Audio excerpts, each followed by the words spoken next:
Well, I stated that it is the popular demand of the Filipino people, and as the PNP organization is mandated to do under the Constitution, we should serve and protect the people. I told him I'm very sorry, but I've talked to my officers and we have arrived at a unanimous decision or consensus to withdraw support from him. That was his decision before I talked to him and expressed to him the withdrawal of support of the PNP.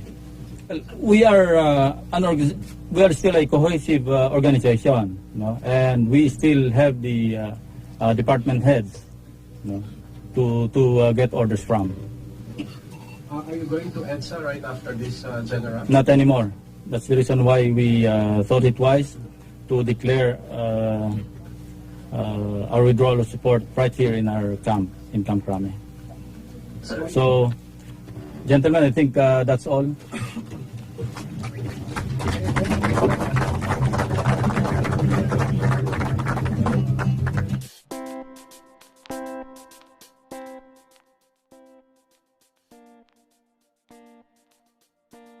Joining us now is former PNP Chief Panfilo Lacson. Sir, thank you for joining us. Thank you for... Yeah, good afternoon, Dea. So 2 weekends ago, you went to Twitter to defend the BOI. This was around the time that Secretary Lasherde and Secretary De Lima issued statements reacting to the report. The center of debate was the concept of the chain of command, or the supposed lack thereof in the PNP. Yes. What's your take on that? Actually, I was the one who first commended publicly the BOI report, and for good reason. Because I know personally General Magalong. He's a man of principles, he's an officer, he's a very professional officer, because he worked under me when I was Chief PNP and even when I was head of the Presidential Anti-Crime Commission. He was my go-to person during all the rescue operations that we conducted against rescue operations of victims of kidnappings. Right. And all the rescue operations that he conducted and participated in were all successful. And I know him quite well, and but I cannot understand why Malacanang, as you said, keeps on defending actions undertaken by the president, even bordering on the definition of the chain of command responsibility, and so forth and so on. Yeah, the chain of command exists even in a business organization. Yes. It's so basic. What is the chain of command? The chain of command is simply the formal line of authority, responsibility, and communication. Right. It defines and establishes the superior-subordinate relationship. You take out the chain of command in any organization, not just the armed forces, not just the PNP, but even a business organization, then you lose the unity of command. Can you imagine a PNP with 2 chiefs, with no regional director, with 3 provincial directors? There will be confusion. Easily, confusion will reign.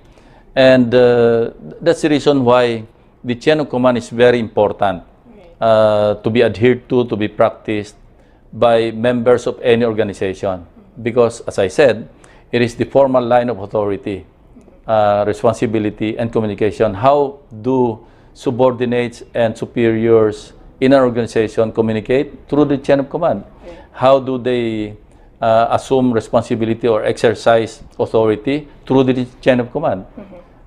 If you disregard the chain of command, well, I cannot imagine an organization without a chain of command.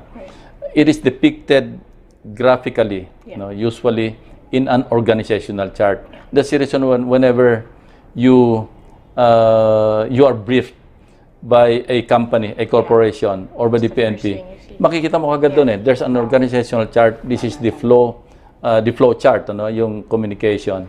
And yeah, as I said, it establishes the line of authority.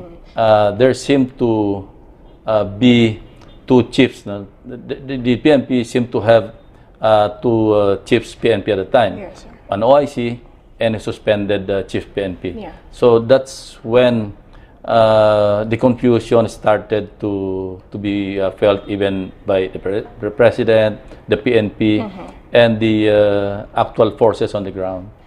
When you refer to the PNP as an armed force, it doesn't mean that the PNP is part of the armed forces. Yeah. Remember, again, I'll go back to the intent in the of the premise of the Constitution. If their intent was to refer to the armed forces Yeah. as the AFP, Yeah. they could have stated clearly so, no? Yeah. Or more clearly, Right. meaning the president shall be the commander-in-chief of the armed forces of the Philippines, and in capital letters, referring to the armed forces of the Philippines as an institution. But then they refer to all armed forces, and that should cover all armed forces, including the PNP, which is an armed force. Pero in the PNP, sir, diba, most of the officers are from the PMA. Is that even an issue now? No, having it's not a an issue. military. It doesn't matter. Right.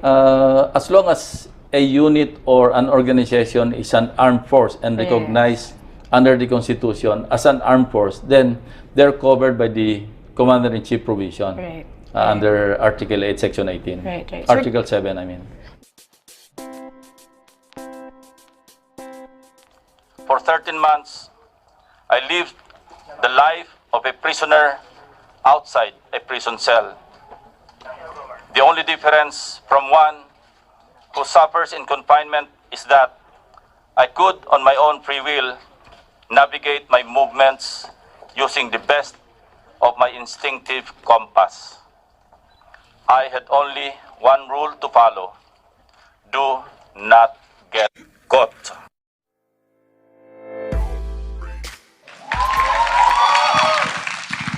In his sixth and final State of the Nation address last July 26, President Rodrigo Duterte admitted that he was wrong to think that leading the country is as simple and easy as leading Davao City. Walang debate sa katotohanan. Hindi natin dapat payagan ang maling akala para sa kinabukasan ng ating bansa. Sa gitna ng pandemya, baon sa utang ang ating bansa. Marami ang nawalan ng trabaho dahil nagsara ang maraming negosyo. Nadagdagan ang bilang na mahihirap, lalo pang dumami ang mga kumakalam ang sikmura. Talamak ang korupsyon. Laganap pa rin ang ilegal na droga. Unti-unti nawawala ang ilang bahagi ng ating teritoryo sa West Philippine Sea. Ilan lamang ito sa malalaking problemang nagdudulot ng kawalan ng pag-asa ng mga Pilipino. Hindi biro-biro ang mga pagsubok na haharapin ng susunod na administrasyon. Between me and Senate President Soto are more than 80 years of honest, dedicated, and competent public service. Mayroon kaming sapat na kakayahan, katapatan, at katapangan upang pamunuan ng ating bansa at upang muling bumangon sa ating pagkakalugmok. Malaking hamon, subalit kailangang maibalik ang tiwala ng ating mamamayan sa gobyerno at sa mga namumuno. I could not stress it enough. Ang tamang pamumuno ay dapat pangunahan ng leadership by example. Hindi sa salita, kung hindi sa gawa. No leader can succeed if he cannot practice what he preaches. Kailangan natin ang leader ng tama ay paglalaban at ang mali ay lalabanan. Kaya naman, magiging una sa ating prioridad ang mas maigting na pagtugon sa pandemya. Marapat lamang napunan ang mga kakulangan at ituwid ang mga kamalian. We have to prepare for sustainable recovery from this health crisis. I have no doubt that with a united citizenry, we will soon see the day that COVID-19 will no longer be a scare. Kailangan ang mahigpit na disiplina sa paggastos ng kaban ng bayan. Walang mangungurakot at magsasamantala, malapit mang kaibigan o hindi kilala. Dapat isa lamang ang pamantayan na susundin at ipatutupad ng lahat para sa lahat. Walang sisinuhin sa mga ganid na ginagawang negosyo ang gobyerno. Dapat maikalat at maibahagi sa iba't ibang sulok ng kapuluan ang mas malaking resources ng bansa. Local government units must be given bigger roles and responsibilities and more autonomy in nation building, but with greater accountability. The national government will be their big brother watching over their shoulders, hindi lamang upang tulungan at gabayan na paunlarin ang kani-kanilang mga komunidad, kundi papanagutin ang sino man magkukulang o magmamalabis.